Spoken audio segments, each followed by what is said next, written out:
오늘 함께 공독하신 말씀, 주님 오심을 준비하고 있으니까 두 번째 시간으로 하나님의 말씀의 은혜를 나누고자 합니다. 대림절 넷째 주간입니다. 우리를 구원하기 이 땅에 오신 하나님의 독생자 예수 그리스도의 탄생을 기뻐하는 기쁨이 충만하고 우리를 위하여 다시 오실 예수 그리스도를 기다리는 소망이 충만한 한 주간이 되시기를 예수님의 이름으로 축원드립니다. 아멘. 하나님의 위로를 기다리는 사람들 가운데 예수 그리스도의 길을 준비한 사람들이 있었습니다. 먼 동방의 박사들은 밤하늘의 별을 보고 유대인의 왕이 이 땅에 오셨음을 알고 세상을 위로하고 구원할 왕께 경배하기 위해 먼 길을 마다하지 않고 달려왔습니다. 먼 길을 급하게 달려왔음에도 불구하고 그들의 손에는 그리스도의 사역을 상징하는 황금과 위안과 몰약이 들려 있었습니다. 황금은 만왕의 왕이신 그리스도의 왕권을, 위안은 그리스도의 제사장직을, 몰약은 그리스도의 죽음을 예비하는 것이었습니다. 이 예물을 통해서 동방 박사들이 그리스도의 오심을 얼마나 철저하게 준비했는지를 알 수 있습니다. 또 세례 요한은 회개하라 천국이 가까워 왔느니라 회개와 천국의 복음을 선포하는 것을 통해서 천국 복음을 전파하시는 예수 그리스도의 공생애의 길을 준비했습니다. 그리스도를 위하여 준비된 이들의 모습은 대림절기를 맞아 주님의 재림을 기다리는 우리들에게도 주님의 오심을 준비하는 마음과 자세가 필요하다라고 하는 것을 보여주고 있습니다. 만약 우리에게 주님의 오심을 준비하는 마음과 자세가 없다고 한다면 예수님이 누구인지도 모르면서 크리스마스를 즐기는 사람들과 다를 바가 없는 것입니다. 우리는 베트남 거리를 지나가면서 수없이 아름답게 장식된 크리스마스 추리와 여러 장식들을 바라보면서 예수님을 믿지 않으면서도 크리스마스를 즐기는 그들의 모습을 참 이상하다고 말하고 있지 않습니까? 이와 마찬가지로 우리 마음과 그리고 우리의 자세가 주님의 오심을 준비하고 있지 않다고 한다면 우리의 모습은 그들과 다를 바가 없는 것입니다. 주님의 재림을 준비한다고 하는 것은 동방 박사와 같은 그리고 세례 요한과 같은 특별한 사역만을 말하는 것은 분명히 아닐 것입니다. 만약 이들의 모습만이 주님의 오심을 준비하는 것이라고 한다면 우리에겐 참으로 난감한 일일 것입니다. 그렇게 주님의 오심을 준비한다는 것은 어떤 의미인지, 또 주님의 오심을 준비하는 마음과 자세는 어떤 것인지, 이러한 궁금증들을 그리스도의 오심을 간절하게 기다렸던 사람들을 통해서 알아보고자 합니다. 먼저 누가복음 2장 말씀을 보게 되면 그리스도의 오심을 간절하게 기다렸던 두 명의 인물이 등장합니다. 한 사람은 시몬이라는 사람으로 예루살렘에 살면서 의롭고 경건하여 이스라엘의 위로를 기다리는 사람이었습니다. 그는 의와 경건함으로 말미암아 그리스도를 보기 전에는 죽지 않을 것이라고 하는 성령 하나님의 약속을 받았습니다. 의와 경건으로 준비된 시몬은 성전에서 정결 의식을 치르러 온 아기 예수께서 그리스도임을 알아볼 수가 있었습니다. 아기 예수를 품에 안고 내 주니 주의 구원을 보았다고 고백하는 그의 모습은 그가 얼마나 간절하게 이스라엘의 위로를 소망했는지, 얼마나 간절하게 그리스도를 소망하고 있었는지를 보여주는 것이었습니다. 또 다른 사람은 안나라는 늙은 과부였습니다. 그는 일찍이 과부된 이후로 성전을 떠나지 않고 주야로 금식하며 기도함으로 섬겼습니다. 그의 경건은 성전에서 정결의식을 마쳐 나오는 아기 예수께서 예루살렘을 속량할 그리스도임을 알아보게 만들었으며 또 사람들에게 아기 예수께서 모든 사람을 속량할 그리스도임을 선포하게 만들었습니다. 시몬과 안나가 그리스도의 오심을 간절하게 기다렸던 것은 그리스도를 통해 받게 될 이스라엘의 위로와 예루살렘의 속량 때문이었습니다. 이들이 바라봤던 그리스도의 위로와 속량의 모습은 계시록 21장 3절과 4절의 말씀 가운데 명확하게 드러나 있습니다. 그리스도의 재림을 통해 이루어지는 새 하늘과 새 땅의 삶이야말로 그들이 바라마지 않았던 그리스도의 위로와 그리스도의 속량이었습니다. 하나님이 그들과 함께 계시니 그들은 하나님의 백성이 되고 하나님은 친히 그들과 함께 계셔서 모든 눈물을 그 눈에서 닦아주시리니 다시는 사망이 없고 애통하는 것이나 곡하는 것이나 아픈 것이 다시 있지 아니하리라. 이 말씀은 이들이 기다리는 이스라엘을 위한 위로와 속량이 그리스도의 사역을 정확하게 꿰뚫어 보는 것이었음을 또한 우리에게 알려준 것입니다. 말씀과 치유의 위로와 십자가의 대속의 죽음은 예수 그리스도의 사명이었기 때문입니다. 이러한 예수 그리스도의 사명은 나는 성경을 받으러 온 것이 아니라 도리어 섬기려 하고 내 목숨을 많은 사람들의 대속물로 주려 함이니라 라고 하는 예수님의 말씀에도 분명하게 드러나 있습니다. 이처럼 그리스도의 위로와 속량을 간절하게 소망했던 이 두 사람의 삶을 하나로 묶어주는 것은 바로 거룩한 삶이었습니다. 이들의 신앙생활을 상징하고 있는 경건과 기도는 바로 거룩함의 지표이며 거룩함으로 나아가는 통로이기 때문입니다. 레위기 19장 2절 말씀에서 하나님은 당신의 백성들에게 당신의 거룩함을 닮으라 명령하고 있습니다. 나 이스라엘 하나님이 거룩하니 너희도 거룩하라. 또 로마서 15장 5절 말씀도 예수님을 닮으라고 명령하고 있습니다. 이제 인내와 위로의 하나님이 너희로 그리스도 예수를 본받아 서로 뜻이 같게 하여 주사라고 말입니다.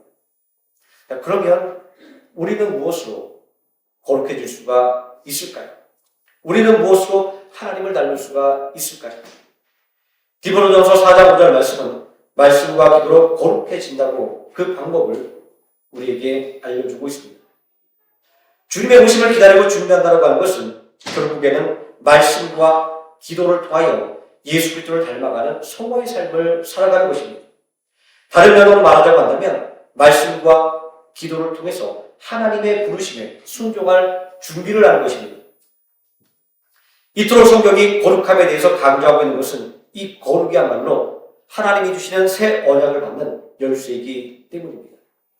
예레미야서 31장 3절 말씀은 새 언약을 이렇게 증거하고 있습니다. 내가 이스라엘 집과 맺을 새 언약은 내가 나의 법을 그들의 속에 두며 그들의 마음에 기록하며 나는 그들의 하나님이 되고 그들은 내 백성이 될 것이다 라는 말씀이었습니다.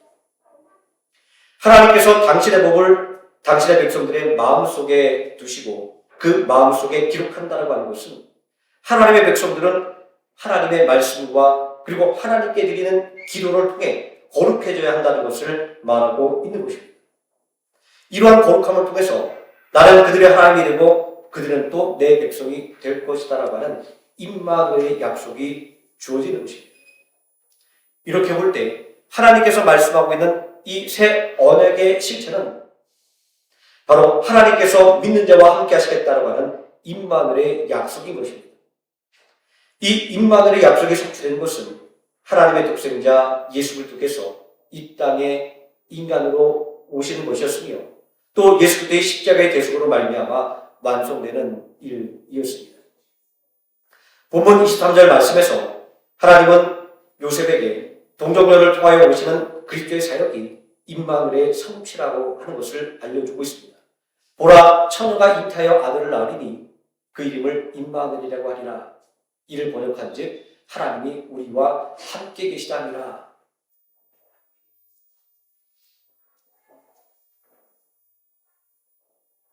그리고 고린도전서 3장 16절의 말씀은 이 임마누엘의 약속이 어떤 방식으로 믿는 자들에게 주어졌는지를 우리에게 또 명확하게 보여주고 있습니다.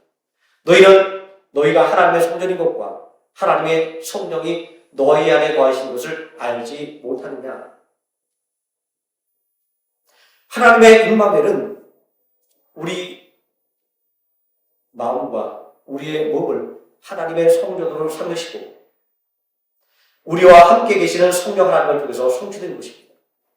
성부 하나님의 뜻을 온전히 알고 계신 성령 하나님께서 우리가 미처 알지 못하고 있는 우리의 속마음까지 말할 수 없는 탄식으로 하나님께 기도하는 것이야말로 진정한 임마누엘의 증거인 것입니다.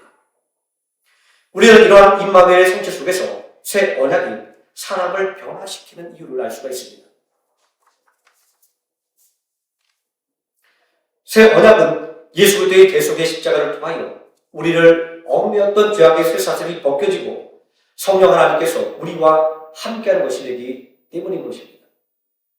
예수 그리스도의 구속의 핵심은 하나님의 양자됨에 있는데 이것은 하나님께서 믿는 자의 하나님이 되고 또 믿는 자는 하나님의 백성이 된다라는 말과 동일한 것입니다.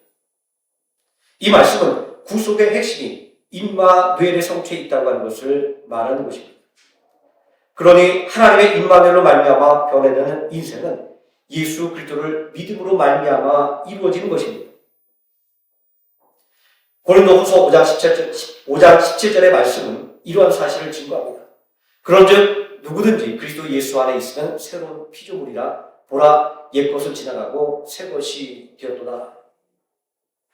또 로마서 8장 2절 말씀도 인생이 변화하는 능력이 예수 그리스도를 통하여 나오는 것임을 증거하고 있습니다. 그리스도 예수 안에는 생명의 성령의 법이 죄와 사망의 법에서 너를 해방하였습니다. 우리는 거듭되는 성경 말씀을 통해서 우리 인생들이 본질적으로 그리스도를 소망해야만 하는 이유를 깨닫게 됩니다. 예수 그리스도만이 우리 인생을 변화시킬 수 있기 때문입니다. 이스라엘 백성들이 그토록 그리스도의 위로와 성량을 고대했는지 또 초대교회 성도들이 주님의 재림을 그토록 소망한 이유를 깨닫게 됩니다. 예수 그리스도만이 임마누엘의 성취를 이루는 참된 위로와 소망이 되기 때문입니다.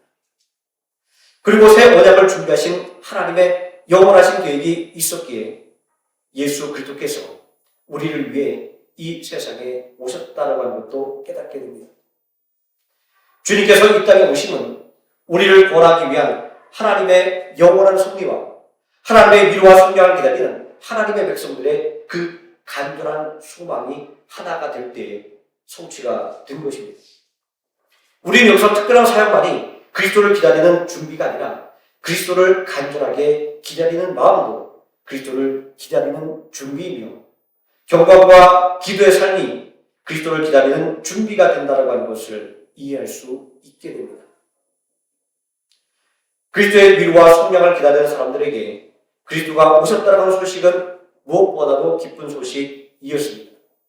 그러나 복음서의 직원들은 그리스도의 오심을 준비하지 않은 누군가에게는 무관심이었으며 더 나아가서는 오히려 두려움을 느끼게 만드는 소식이었다고 하는 것을 알 수 있습니다. 동방 박사들을 통해서 그리스도가 오셨다는 소식을 들은 제사장들과 서기관들은 무관심하기만 합니다.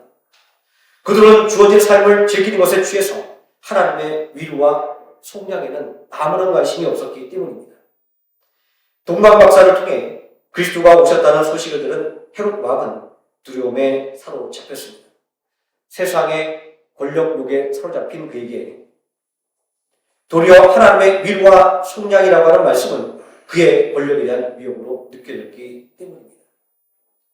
주님의 오심을 준비하고 있습니까? 라고 하는 이 질문이 어제 성도들뿐만 아니라 오늘의 성도들에게도 필요한 것은 바로 이러한 이유 때문입니다. 위로와 속량으로 상징되는 구원자 그리스도께서 이 땅에 오셨다고 하는 것은 무엇보다도 기쁜 소식임이 틀림이 없습니다. 하지만 그리스도의 오심은 전격적으로 이루어진 것은 아니었습니다. 창세전부터 시작된 하나님의 구원 계획과 성자 하나님의 자기 비하라고 하는 결단의 준비가 필요했습니다. 빌립보서 2장 6절과 8절 말씀은 이러한 삼위일체 하나님의 준비를 증거하고 있습니다. 그는 근본 하나님의 본체시나 하나님과 동등됨을 취할 것으로 여기지 아니하시고 오히려 자기를 비워 종의 형체를 가지사 사람들과 같이 되셨고 사람의 모양으로 나타나사 자기를 낮추시고 죽기까지 복종하셨으니 십자가에서 죽으시니라. 이러한 철저한 준비를 통해서 예수 그리스도께서 이 땅에 오셨던 것입니다. 그러나 그리스도의 성육신은 이러한 하나님의 준비 외에 또 다른 인간의 준비를 요구하는 일이었습니다.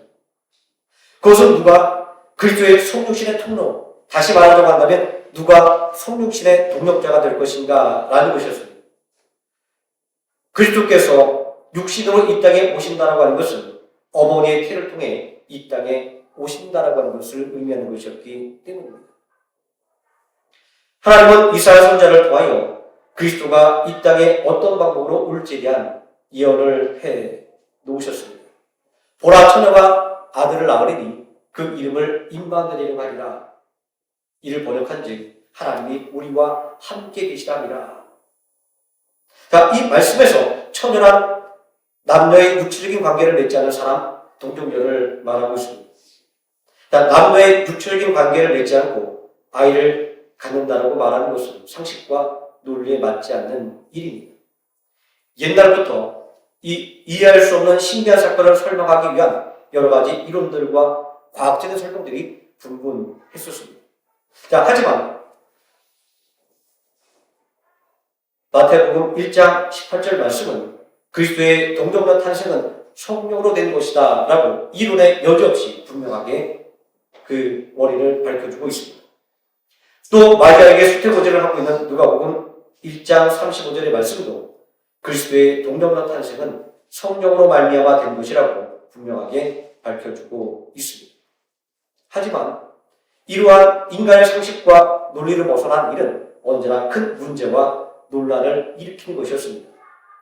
누가 상식적으로, 논리적으로 불가능한 일이 이루어질 것이라고 믿을 수가 있겠습니까? 더구나 그것이 처녀가 아이를 갖는 사회적인 지탄을 받게 되는 일이라고 한다면 더 말할 것도 없습니다. 믿음은 때로는 이렇게 터무니없는 것을 요구합니다. 믿음은 우리의 상식과 그리고 논리를 넘어서는 일이기 때문입니다. 믿음은 바라는 것들이 실상이요 보이지 않는 것들의 증거니라 라고 하는 이 히브리서 11장 1절의 말씀도 믿음이라고 하는 것은 인간의 상식과 논리를 넘어선 영역에 있다는 것임을 말하고 있지 않습니까? 그러므로 언제나 믿음의 일, 하나님의 일이라고 하는 것은 하나님의 말씀에 순종할 준비가 된 성도들을 통하여 이루어지는 것입니다. 처녀가 잉태하여 아이를 낳을 것이라고는 인간적인 상식과 논리로 볼 때 터무니없었던 이 말씀은 그 말씀대로 내게 이루어질지어다 라는 아멘으로 순종하는 준비된 믿음을 통하여 성취될 수가 있었던 것입니다. 마리아는 상식적으로 그리고 논리적으로 이해할 수 없었음에도 불구하고 하나님의 말씀의 능력을 믿었기에 그 말씀대로 내게 이루어지리이다 라는 아멘으로 응답할 수가 있었던 것입니다. 그리고 그리스도의 오심은 또 다른 순종을 요구하고 있었습니다. 성경은 분명히 그리스도는 다윗의 계보를 따라 오실 것이다 라고 예언했기 때문입니다. 복음서에 기록되어 있는 다윗의 자손 예수여라고 하는 호칭은 그리스도는 다윗의 계보를 따라 오셨다라고 하는 예언이 분명하게 성취되었음을 우리에게 알려주는 것입니다. 마태복음 1장 1절 말씀은 아브라함과 다윗의 계보를 써내려가면서 16절에 이르러서 야곱은 마리아의 남편 요셉을 낳으니 마리아에게서 그리스도라 칭하는 예수가 아니라 라고 밝히고 있습니다. 하나님의 말씀이 얼마나 철저하게 그리고 정확하게 이루어지지를 우리에게 알려주는 말씀입니다. 그리고 또 하나 이 말씀에서 우리가 생각해 볼 것은 마리아의 남편 요셉이라고 하는 이 표현 속에서 하나님의 독생자의 성육신이라고 하는 이 하나님의 위대한 권의 역사가 완전한 가정을 통해서 온다라고 하는 것에서 하나님께서 우리에게 주어진 이 가정을 우리가 얼마나 소중하게 여겨야 하는가라는 그러한 교훈도 주고 있음을 우리가 깨달을 수가 있습니다. 이 말씀 속에서 하나님의 구원의 계획이 구체적으로 드러나 있습니다. 하나님께서는 구원의 역사를 하나님께서 말씀하신 대로 한 글자도 틀림이 없이 그대로 이루었다고 하는 말씀이기 때문입니다. 자, 이러한 하나님의 구원의 계획의 성취는 마리아에 이어서 요셉에게도 순종을 요구했습니다. 자신의 약혼자가 자신과 동거하지도 않았는데 아이를 가졌다라고 하는 소식은 요셉을 상심하게 만들었습니다. 자신과 동거하지 않았는데 약혼녀가 아이를 가졌다고 하는 것은 불륜을 의심할 수밖에 없었기 때문입니다. 유대인들의 결혼 풍습은 약혼식을 올리고 1년 동안 각자의 집에서 살다가 1년 후에 결혼식을 하고 가정을 이루는 것이었습니다.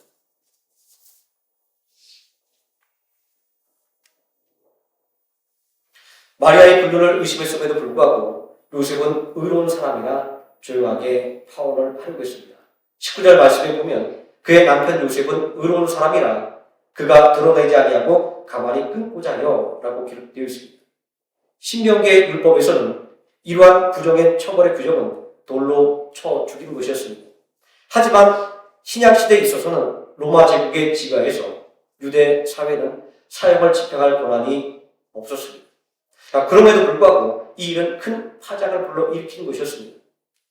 부정함으로 인해 파혼당한 마리아가 사회적인 지탄을 받는 것도 문제이지만 다윗의 계보를 통해 오는 그리스도라고 하는 예언이 성취되지 못하는 것이 더욱더 큰 문제였기 때문입니다. 하나님의 구원 계획이 중대한 차질을 빚게 되는 상황이 된 것입니다. 물론 하나님의 전능하신 가운데 아무런 문제가 될 수 없지만 그러나 인간과 함께 일하시길 원하시는 하나님, 우리에게 당신의 일을 맡겨주시는 그 하나님의 역사심의 관점에서 이 일은 분명히 큰 위기였으니 틀림이 없습니다. 이 위기의 상황 속에서 하나님은 꿈을 통하여 요셉에게 계시를 주셨습니다. 내 아래 마리아 데려오기를 두려워하지 말라. 그에게 잉태된 자는 성녀로 된 것이라 아들을 낳으리니 그 이름을 예수라라. 이는 그가 자기 백성을 그들에 대해서 권할 자이시라. 이 말씀은 마리아에게서 성령으로 잉태된 아기 예수님이 유대 백성들이 그토록 고대하던 위로와 속량의 그리스도라고 하는 말씀인 것입니다. 또 처녀가 잉태하여 아들을 낳으리니 그 이름을 임마누엘이라고 했던 이 말씀은 지금 이 두려움의 순간에도 하나님께서 함께 하신다라는 그런 약속의 말씀이었던 것입니다. 하나님의 뜻에 순종하는 일이 사회적인 조롱을 받는 일이었음에도 불구하고 요셉이 순종할 수 있었던 것은 꿈의 계시를 통하여 하나님의 역사가 어떻게 이루어지는지를 깨달았기 때문입니다. 당신의 백성들과 항상 함께 계시는 임마누엘이라고 하는 하나님의 뜻을 깨닫게 될 때 이제 사회적인 조롱에 대한 두려움은 하나님에 대한 경외로 바뀌게 된 것입니다. 자, 20절 말씀에 사용된 무소하다라고 하는 이 원문의 단어는 포베아라는 단어인데 이 단어는 하나님에 대한 경외심을 표현하는 단어입니다. 자, 이러한 단어의 의미를 생각한다고 한다면 요셉이 느꼈던 두려움은 세상적인 두려움이 아니라 하나님의 뜻을 이해하고 받아들이도록 하는 거룩한 준비로서의 두려움이었던 것입니다. 왜냐하면 본문의 말씀 속에서 요셉은 그리스도에 대한 온전한 지식을 배우게 되었기 때문입니다. 먼저 예수 그리스도의 잉태는 성령을 통하여 이루어졌다고 하는 것입니다. 또 마리아의 태를 통해 이 땅에 오시는 예수 그리스도는 완전한 인간으로 이 땅에 오셨다는 것입니다. 그리고 예수 그리스도는 다윗의 계보를 따라 오신다는 것이었습니다. 자, 이제 이러한 하나님의 계시의 비밀을 깨달은 요셉이 할 일은 분명해졌습니다. 그것은 바로 그 말씀에 순종하는 것이었습니다. 꿈에서 깨어난 요셉은 하나님의 명령대로 즉시 그의 아내를 데리고 왔습니다. 유대의 사회가 요구하는 율법과 그리고 상식이 요구하는 1년의 기간이 아니라 그는 하나님의 계시를 받고 깨달은 즉시로 그의 아내를 데려왔다라고 성경이 말씀하고 있는 것입니다. 이러한 요셉의 그리스도를 위한 순종은 다윗의 계보를 따라 오시는 그리스도라고 하는 예언을 성취했던 것입니다. 또 성령으로 잉태됨이라는 말씀을 통해서 인간적인 기원을 갖고 있지 않은 그리스도께서 어떻게 다윗의 계보를 따라 오시는 분이 되었는가를 설명해주는 그런 사건이었습니다. 그리스도의 오심을 기다리던 시몬과 안나의 이야기뿐만 아니라 또 요셉과 마리아를 통하여 들려지는 그리스도의 오심에 대한 이야기는 주님의 오심을 기다리는 것에는 합당한 준비가 필요하다라고 하는 것을 오늘 이 말씀을 읽고 듣는 우리에게 분명하게 알려주고 있는 것입니다. 그리스도의 오심을 간절하게 기다렸던 시몬과 안나가 경건과 기도로 가는 거룩한 삶을 통해 예수 그리스도를 만났다고 하는 것은, 성도가 주님의 오심을 준비한다고 하는 것은 말씀과 기도로 예수 그리스도를 닮아가는 성화의 삶을 살아가야 된다고 하는 것을 알려주는 것입니다. 그리고 상식과 논리를 넘어서 하나님의 말씀에 순종하여 하나님의 권계획을 성취하는 그리스도의 성령신의 동력자가 된 마리아와 요셉은 성도가 주님의 오심을 준비한다고 하는 것은 하나님의 말씀에 순종하는 것임을 알려주는 것입니다. 대림절기를 맞아 주님의 오심을 축하하며 주님이 다시 오시기를 소망하는 우리 모두는 예수님을 더 알게 힘쓰고 또 말씀과 기도로 거룩해지는 성화의 삶을 통해서 주님의 오심을 더욱더 단단히 준비해야만 할 것입니다. 하나님께서 함께 하시는 임마누엘은 예수 그리스도를 믿는 믿음으로 예수 그리스도를 닮아가는 거룩한 성화의 삶을 통해 우리들의 삶 위에 온전히 내리기 때문입니다. 자, 말씀과 기도로 거룩한 믿음의 삶을 추구했던 성도들의 믿음이 하나님의 말씀의 능력을 믿고 그 말씀에 아멘으로 화답했던 그 요셉과 마리아의 순종이 오늘 주님의 재림을 기다리는 우리 모든 성도님들의 마음의 준비와 자세가 되기를 예수님의 이름으로 축원드립니다. 기도하시겠습니다. 전능하신 아버지 하나님, 주님의 오시기를 고대하고 소망했던 이들이 있습니다. 그들은 그냥 감나무 아래에서 입을 벌리고 있던 그러한 미련한 인생들이 아니라 하나님의 말씀과 또 하나님께 드리는 기도를 통하여 자신들을 거룩하게 만들며 또한 예수 그리스도를 닮아가는 삶을 살게 노력했던 사람들이었음을 알게 됩니다. 또 하나님의 말씀하신 역사에 동참하기 위하여 기꺼이 순종했던 믿음의 사람들이었음을 알게 됩니다.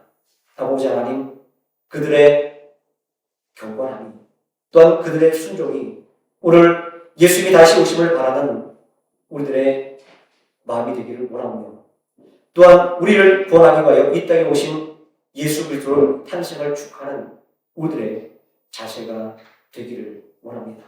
아버지 하나님, 우리의 심령 위에 성령의 능력으로 충만하게 채우사 우리가 온전히 예수 그리스도를 닮아가는 거룩함으로 말미암아 하나님의 임마누엘을 우리의 삶 가운데 온전히 체험하고 누리게 하여 주시기를 원합니다.